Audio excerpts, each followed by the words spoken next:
So let me give you a brief rundown of how we made the management plan for the World Heritage Site in Regensburg, and maybe what worked good and what didn't. So first I give you a little bit an introduction of the site, and then what my unit is doing, the World Heritage Coordination, and I also talk a little bit about other projects that we do.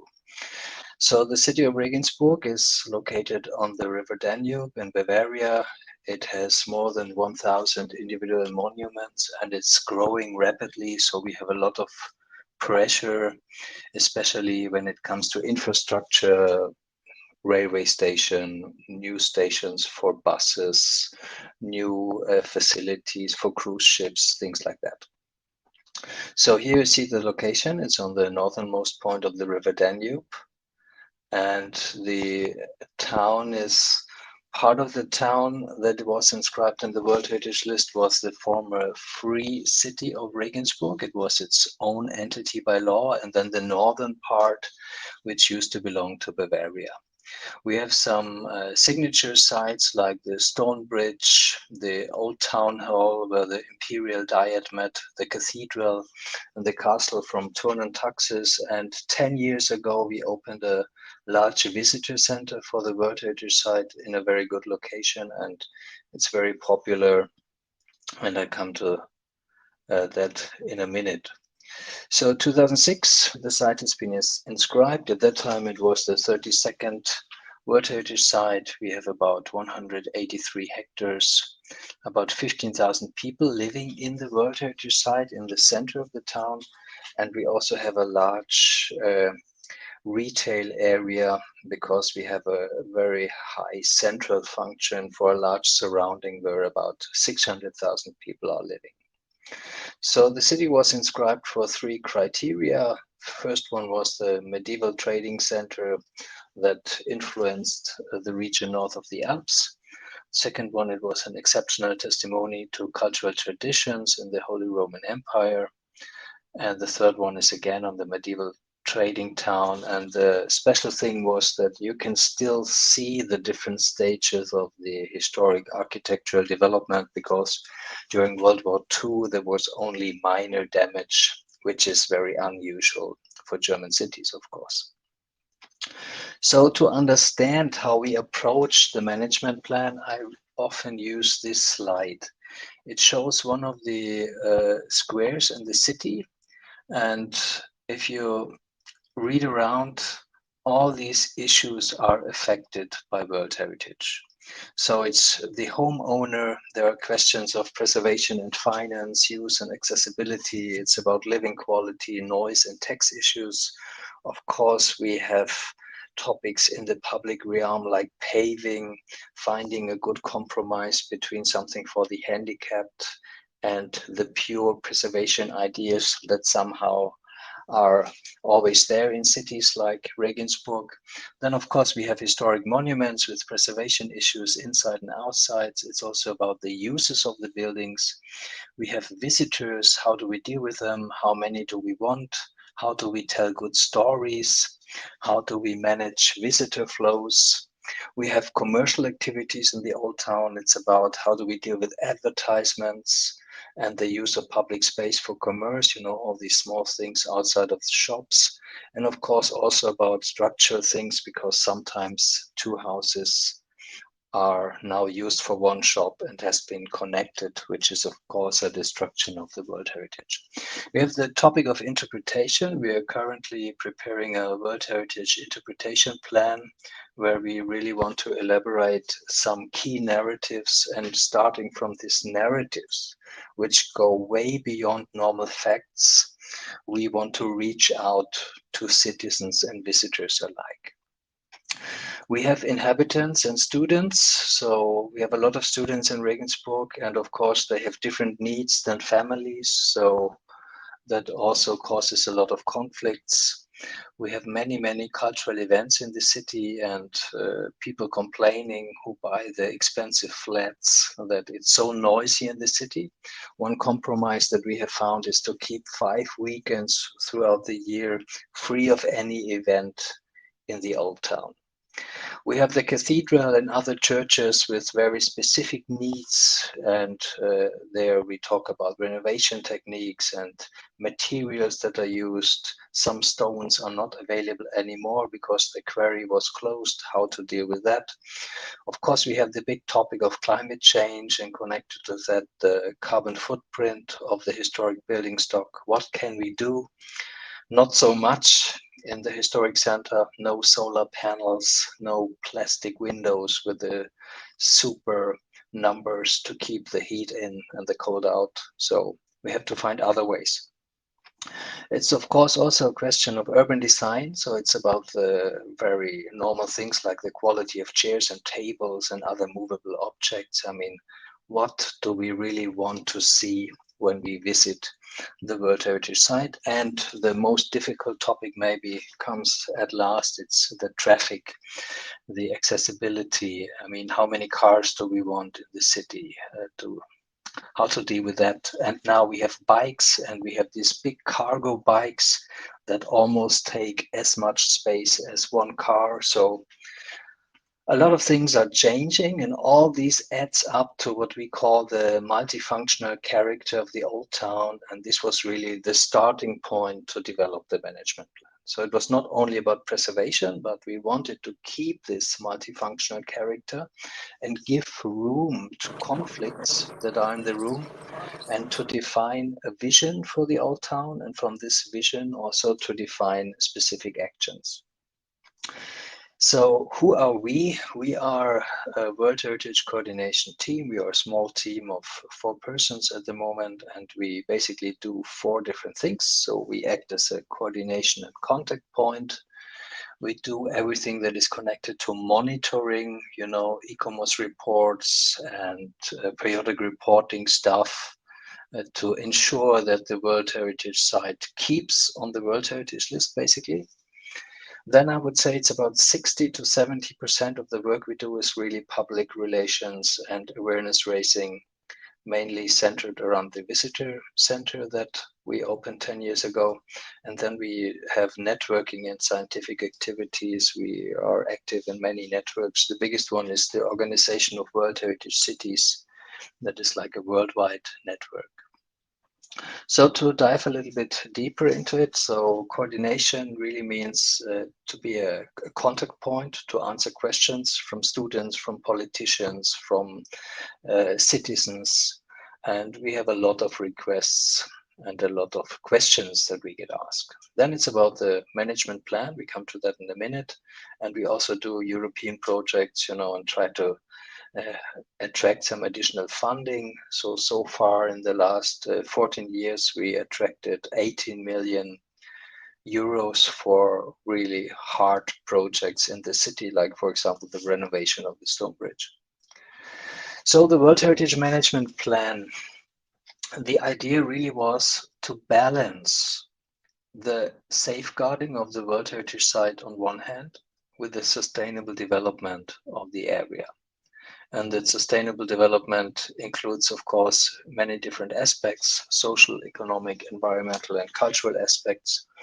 And what we wanted to do is to secure this multifunctional and very vital old town, and at the same time, of course, preserve it. And in the process, we also had to deal with, of course, conflicting needs and interests of the different stakeholders. And we invested a lot in finding a good facilitator for the whole process. And with this facilitator, we designed very carefully the settings to give room for these conflicts. So in monitoring, what we do is really to look about the big projects that are going on, and we have twice a year we have a meeting with ICOMOS and other people to discuss really critical project, because we have so much development pressure. And of course we have other things that can harm the World Heritage Site, like natural risk. We have the issue of flooding from the river Danube, and now we have more and more very hot days in summer, and we know that some people are actually dying on these very hot days. And we need to do something against climate change. We also need to bring shade and cool areas to the old town. And this is, of course, extremely complicated in this dense area with a lot of individual protected monuments and the protected ensemble. So the need for the management plan, as you know, really comes from the operational guidelines, where it says each nominated property should have an appropriate management plan or other documented management system. But unfortunately, UNESCO is not giving us more in terms of what should be in a management plan. There's the good book that Brigitte Ringbeck wrote, and we have also participated on like a model of what could be in a management plan, and I really recommend to have a look at it. And also in the HERO project, Heritage is Opportunity, we produced a good guidebook how to make a management plan with the citizen participation. This is another good resource. So to get an idea, how long did it take in Regensburg from the decision to make the management plan in June 2007? And it really was an update because we had a piece of paper that we handed in with the application that was labeled management plan, but of course it was not a real management plan. It was only a list of laws and things and existing things. But in the way we did the management plan, we took like a little bit over 3 years, and we had a working group with internal and external stakeholders, and then we had this phase of civic participation, and in the end all the visions and actions were decided, of course, by the city council.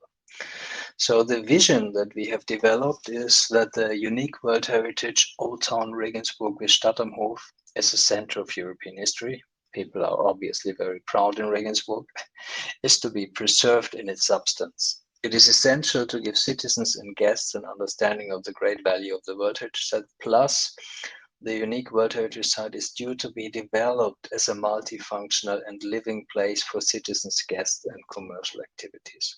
So you can see already in the vision, we introduced that it's not only about keeping, it's also about development. We then worked with 6 different fields to break it a little bit down into like working groups, especially when we work with citizens. And these topics were built cultural heritage, culture and tourism, economic development, urban development and planning, environmental issues and recreation, and awareness raising and science. So we came up with different objectives, and they range like on the highest level of hierarchy. Of course, we want to preserve the built heritage. We want to enable social and economic development. And we want to have a look at the whole historic urban landscape. So all the actions and visions that we developed were not limited to the actual World Heritage area, but many of them were really targeting on the whole city. Because I personally think that these artificial borders between in and out in World Heritage and the buffer zone is not really helpful at all. And of course, the objectives were no loss of cultural heritage, no loss of identity, and to prevent economic stagnation. So first, I must say, there was one step before that. The very first step, and if you want to read about it, I can pass you the link to my recently finished PhD, where I elaborated 5 different phases. And the first phase is what I call the scoping phase. It's before you meet with anyone, but you have a small team and you discuss what questions are coming up. So who to involve, what is the timing, what skills do we have in the team, what do we need from outside, what is a realistic budget, how do we integrate the decision makers. All these are questions to be discussed before really the process is kicked off. In Germany, the architects call it planning phase 0, so it's like a pre-phase. And then the first step in the process was really the collection of analysis of relevant papers to check if there are any conflicting objectives in there. Then we discussed the concepts, identified top interfaces and potential conflicts and visions, and then we worked on specific actions. So civic participation was another point that we took extremely seriously, because Regensburg, we have a lot of NGOs that deal with the old town and they wanted to be involved. So we did two things. So we had a phase for information to inform the citizens that we are working on the management plan, and we shoot it from all media channels and even had some boxes in the pedestrian zone, so everyone should have heard about it. And then we had this Saturday where I think in the end about 80 people come, and we worked with them together with people from the public service. Why this? Because sometimes the citizens have brilliant ideas, but we already took the decisions, and the citizens don't know. So we formed small groups where we had one, I called them caretakers from the local government, plus the citizens. And this was really the core part why it worked well, because there a lot of trust was built. And, you know, even my colleagues in the administration, they learned that the citizens often want the same that we want as a local government. And this really was key for the success. So maybe I skip that one and go to communication. So in communication, what we do is we have this World Heritage Visitor Center. We have an annual big event called the World Heritage Day. It's throughout Germany. And we do a lot of things, you know, with schools. We have a specific program for schools, for young people that visit Regensburg. And of course, we work with the tourism department. We publish brochures, all the normal things, but really the central focal point is now the World Heritage Visitor Center. So when we do things to reach out and tell the story, we keep in mind that we have different instruments, and some are corporations, events, and publications. And of course, each of those can be with the digital or analog means. So the World Heritage Visitor Center, to give you a brief idea how it looks like, it's in an old building, and we have 5 different topics that are explained there. It's about the World Heritage in general, what is the program, it's about city development, it's about the trading function of the town, and more about social aspects. And then we have the special topic, the city of the imperial diet, which was like I always say it's like an early form of the European Parliament in a way.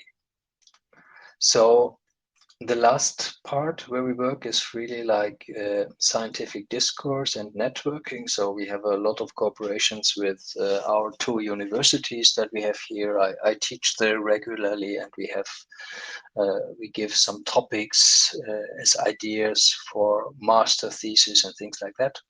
We have the Organization of World Heritage Cities. If you're not aware of the organization, I really invite you to have a look at the website, Organization of World Heritage Cities. It's useful to learn about what other cities are doing, and some ideas. We also do training courses there. So if you are a member of the organization, you can send your officers on training courses for specific topics. And some of these trainings are also on the level of personal skills. So it's not so much knowledge and another PowerPoint and another PowerPoint, but it's really about learning on the personal level.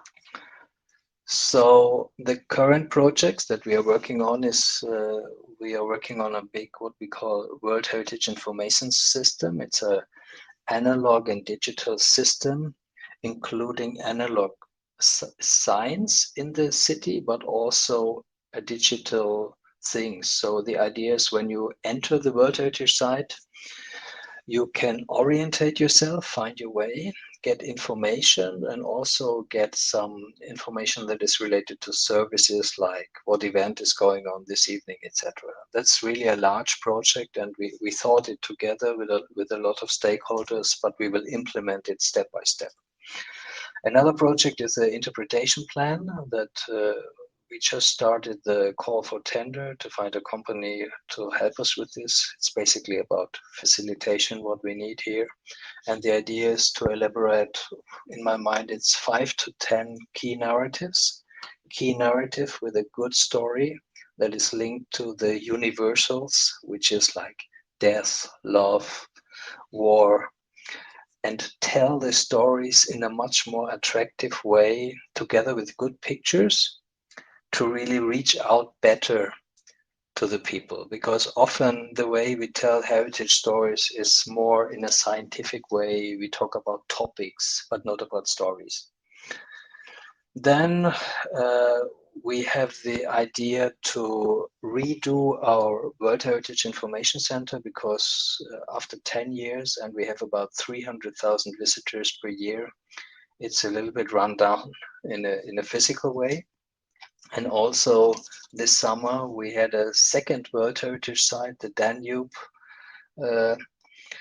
Limes, the frontiers of the Roman Empire along the Danube, and we have 3 parts in Regensburg who belongs to this second World Heritage Site, and we need to integrate this, of course, in the World Heritage Visitor Center.